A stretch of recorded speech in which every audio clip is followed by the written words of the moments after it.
할렐루야, 10월 27일 화요일입니다. 오늘은 예레미야 51장 41절부터 53절까지 말씀을 함께 묵상하겠습니다. 슬프다, 세상이 함락되었도다. 온 세상에 칭찬받는 성읍이 빼앗겼도다.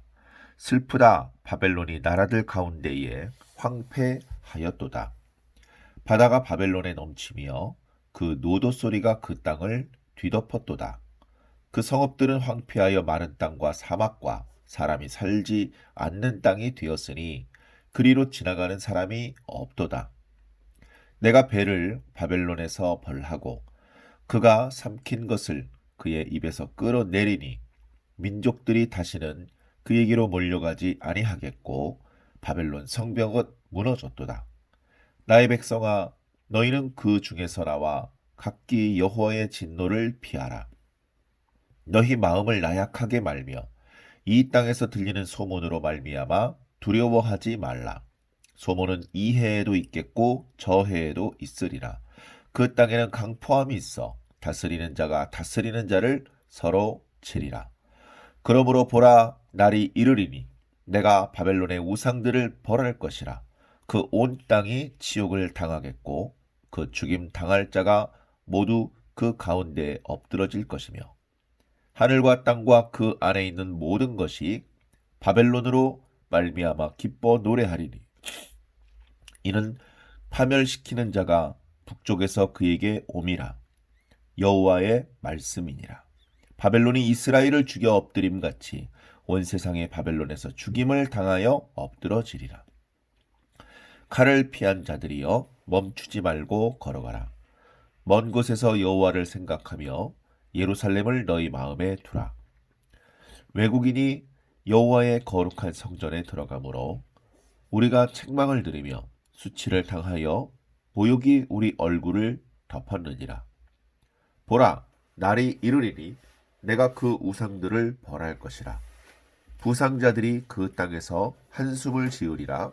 여호와의 말씀이니라. 가령 바벨론이 하늘까지 솟아오른다 하자. 높은 곳에 있는 피난처를 요새로 삼더라도 멸망시키는 자가 내게로부터 그들에게 임하리라. 여호와의 말씀이니라. 아멘.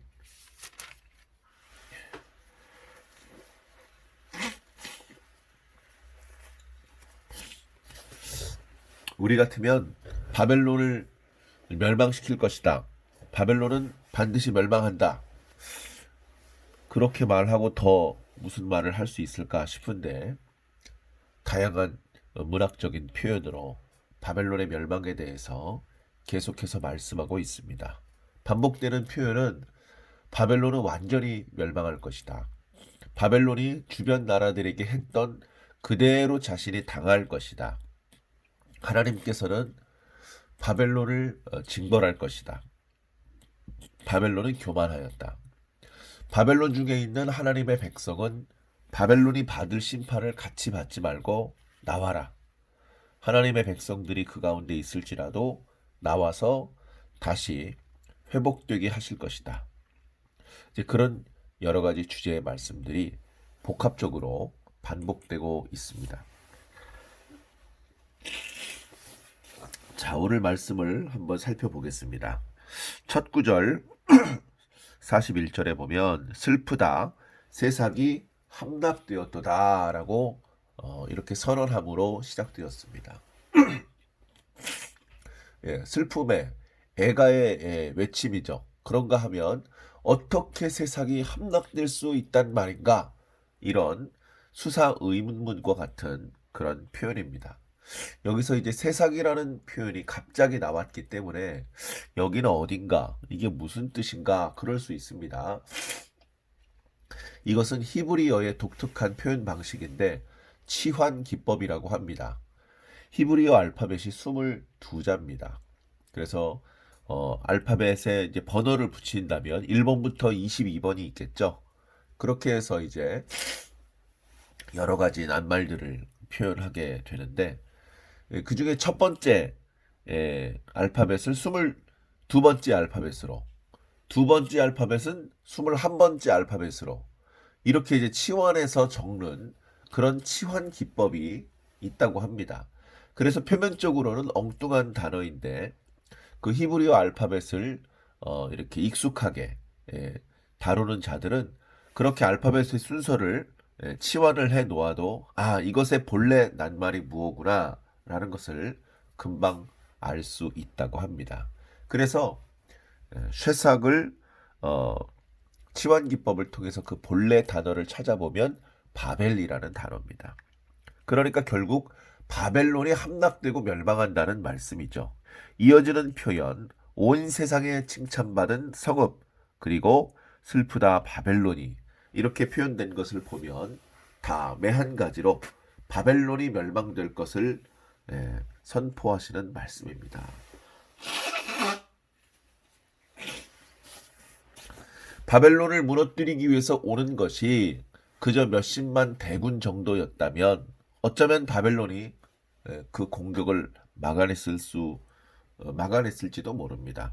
그러나 바다가 바벨론에 넘치고 그 성난 파도 소리가 온 땅을 뒤덮는다 이렇게 표현했다는 것은 바벨론이 막기에는 불가항력의 강력한 위력이 바벨론을 덮치고 바벨론은 그 멸망을 피할 수 없다 그런 말씀입니다. 그래 결국 성읍들은 황폐하여지며 마른 땅과 사막과 사람이 살지 못하는 그런 땅이 되어서 이제 그 땅을 지나다니는 사람조차 없을 것이다. 그렇게 말하고 있습니다. 44절에 하나님께서 벨을 바벨론에서 벌하실 것이다. 이제 벨은 바벨론의 최고신 마루둑의 또 다른 호칭입니다. 그 마루둑을 바벨론에서 벌하신다. 고대인들의 생각대로라면 여호와는 이스라엘 민족의 신이고 마루둑은 갈대아 사람들의 신입니다. 유다가 바벨론에 의하여 멸망당했다면 마루둑에 의하여 여호와가 패한 겁니다. 그런 사고방식을 가지고 있던 사람들의 관점에서 볼 때 여호와가 바벨론에서 자기 땅에서 그렇게 위세를 떨치고 있는 그런 벨을 무너뜨린다? 마루둑을 벌한다? 있을 수 없는 일이죠. 그러나 이 말씀을 통해서 마루둑의 본질은 돌덩어리, 나무 토막, 쇠조각에 불과한 우상이며 진정한 생기가 있는 신은 여호와 하나님뿐이라는 것을 명확히 보여주시고 그분의 권세와 능력이 크셔서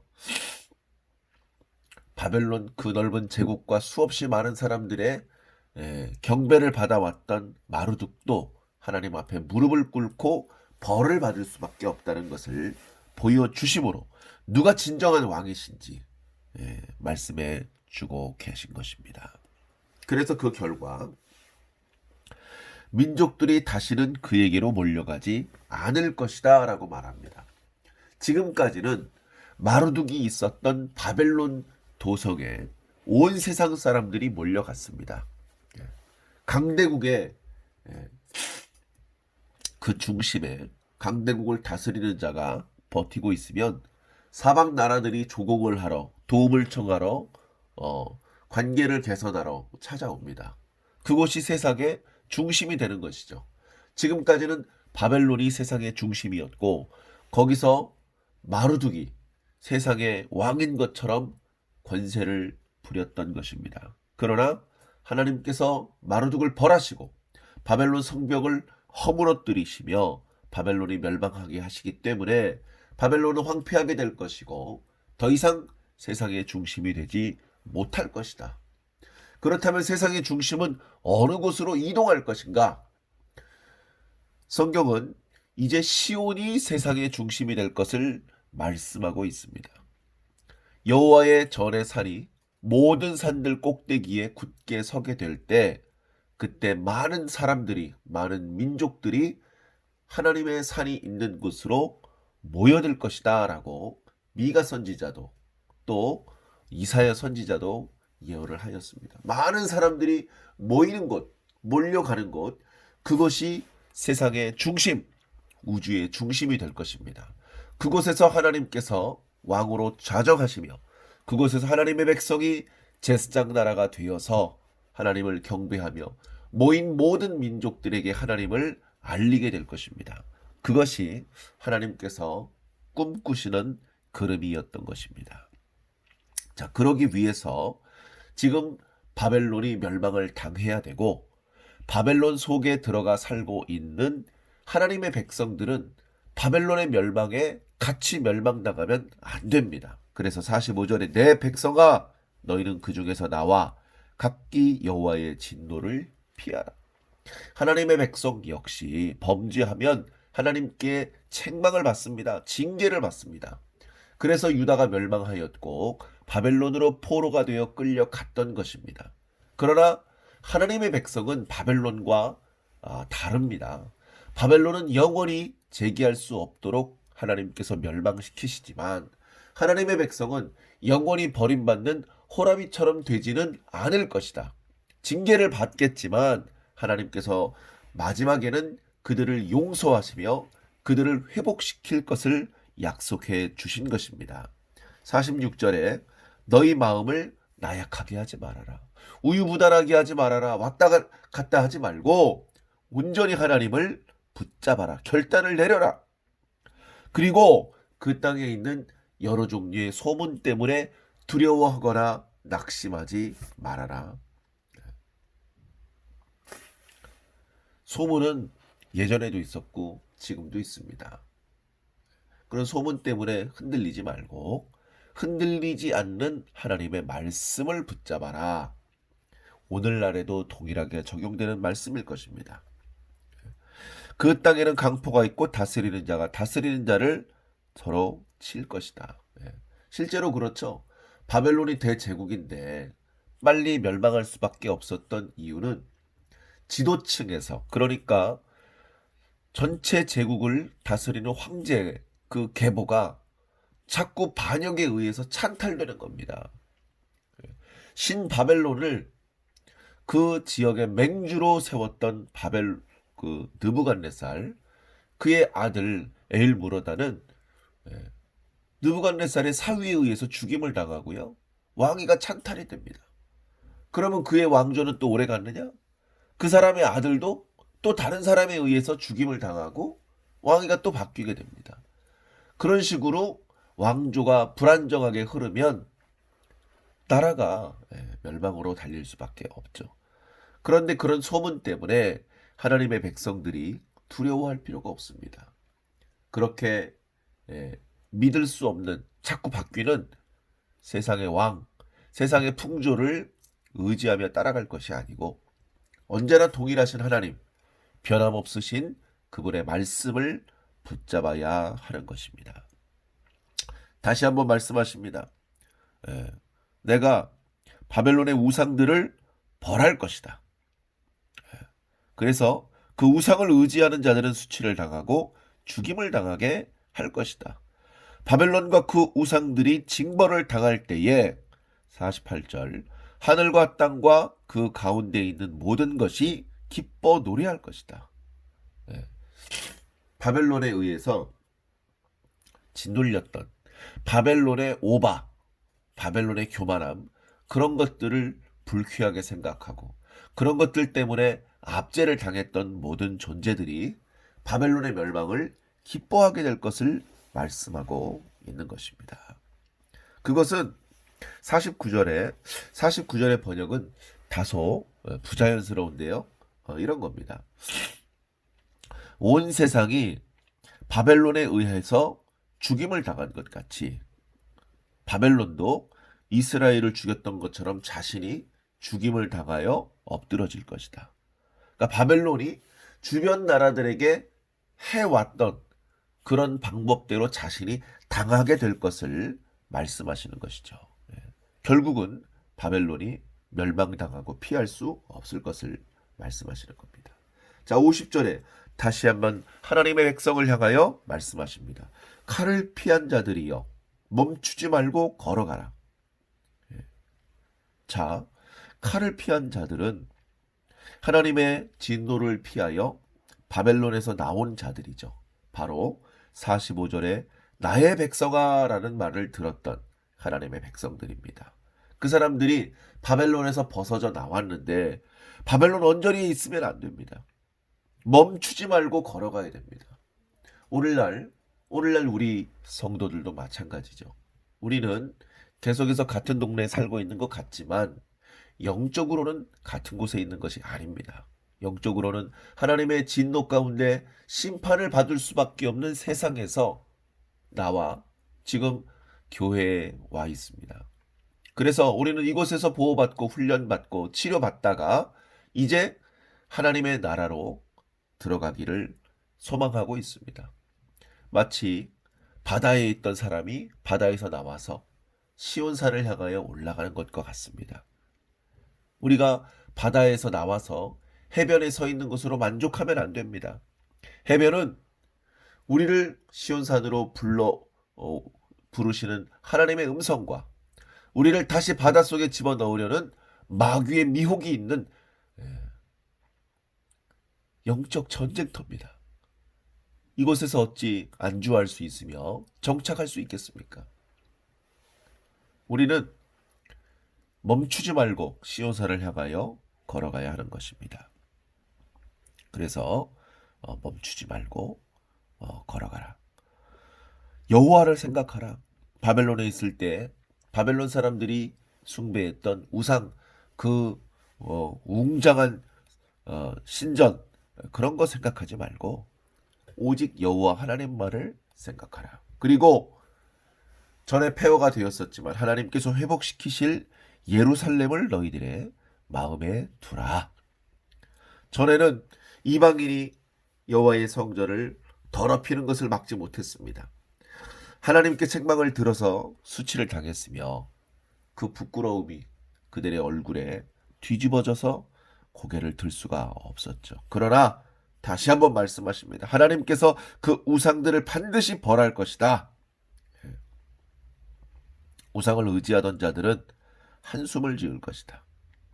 만약에 바벨론이 높은 험산 줄령 정도가 아니고 하늘까지 오른다고 할지라도 그 높은 곳을 요새로 삼는다 할지라도 그들을 멸망시킬 자를 하나님께서 반드시 보낼 것이다. 아무리 높은 곳에 올라가고 깊은 곳에 내려간다 할지라도 하나님의 심판을 바벨론은 절대 피할 수 없을 것이다. 바벨론은 망할 것이고 그 가운데 있던 내 백성은 거기서부터 나와서 하나님의 은혜, 용서, 회복, 구원, 평안, 행복을 누리게 될 것이다 라고 말씀하고 있습니다. 사랑하는 성도 여러분, 여러분들은 어느 편에 속하기를 원하십니까? 세상이 멸망할 때 함께 멸망되기를 바라십니까? 아니면 그 세상의 멸망으로부터 빠져나와서 우리를 부르시는 주님의 부르심에 응답하고 주님께 날마다 피하며 우리를 부르시는 하나님께 가까이 나아가시겠습니까? 오늘 하루도 제자리 걸음하지 말고 세상으로 흘러 떠내려가지 말고 물살을 거슬러 살아있는 연어가 상류로 자신의 고향으로 돌아가는 것처럼 우리를 부르시는 주님을 향하여 한 걸음 한 걸음 나아가시기를 주님 이름으로 간절히 축원합니다. 기도하겠습니다. 하나님 말씀하신 대로 바벨론은 멸망할 것입니다. 바벨론 사람들이 의지하던 우상들은 벌을 받을 것입니다. 우상을 의지하던 모든 자들은 부끄러움을 당할 것이며 멸망당할 수밖에 없습니다. 바벨론을 멸망시키는 하나님의 권세는 불가항력이라 막을 수 없고 견딜 수 없고 바벨론은 영원히 멸망당할 수밖에 없습니다. 그와 똑같이 오늘날 우리가 살고 있는 이 세상도 결국은 하나님의 진노 가운데 멸망받을 수밖에 없는 바벨론과 마찬가지인 그런 상황입니다. 영적으로 아버지 하나님 매우 혼란해져 있고 하나님 아버지 하나님의 진노를 아버지 받을 수밖에 없도록 죄가 쌓여서 하늘에 닿을 지경입니다. 하나님께서는 이 세상을 향하는 하나님의 심판을 준비하고 계신데 하나님의 백성이 그 가운데 있다면 어떻게 되겠습니까? 하나님께서 소돔성에 불과 유황을 비오듯 내리시기 전에 건져내야 될 자 롯과 그의 가족들을 위해서 두 천사를 보내셨고 그들이 온전히 빠져나오기 전에는 하나님께서 심판을 베풀지 않으시고 기다리셨던 것처럼 오늘날도 하나님의 백성들이 주의 성도들이 이 바벨론 가운데 여전히 많이 살고 있습니다. 주님 도와주시옵소서. 바벨론의 멸망과 함께 하나님의 백성이 죽임을 당해서는 안 되는 것처럼 오늘날도 이 세상이 형벌을 받는 중에 하나님의 백성, 주님의 성도가 다치면 안 되지 않겠습니까? 주여 주의 성도들을 불쌍히 여겨주시고 그들을 주님의 말씀으로 지켜주시옵소서. 주님의 말씀으로 이끌어 주셔서 그들이 이제 세상에 속하지 않고 하나님을 향하여서 나아갈 때에 하나님 아버지 그 걸음을 멈추지 않게 하여 주시옵소서. 주님의 부르시는 음성을 놓치지 않고 어느 방향으로 가야 될지 하나님의 이끄심을 따라 오늘도 중단 없이 전진할 수 있도록 주님께서 인도하여 주시기를 간절히 소망합니다. 통하여 하나님 홀로 큰 영광 받아 주옵시기를 예수 그리스도 이름으로 믿고 기도하옵나이다. 아멘.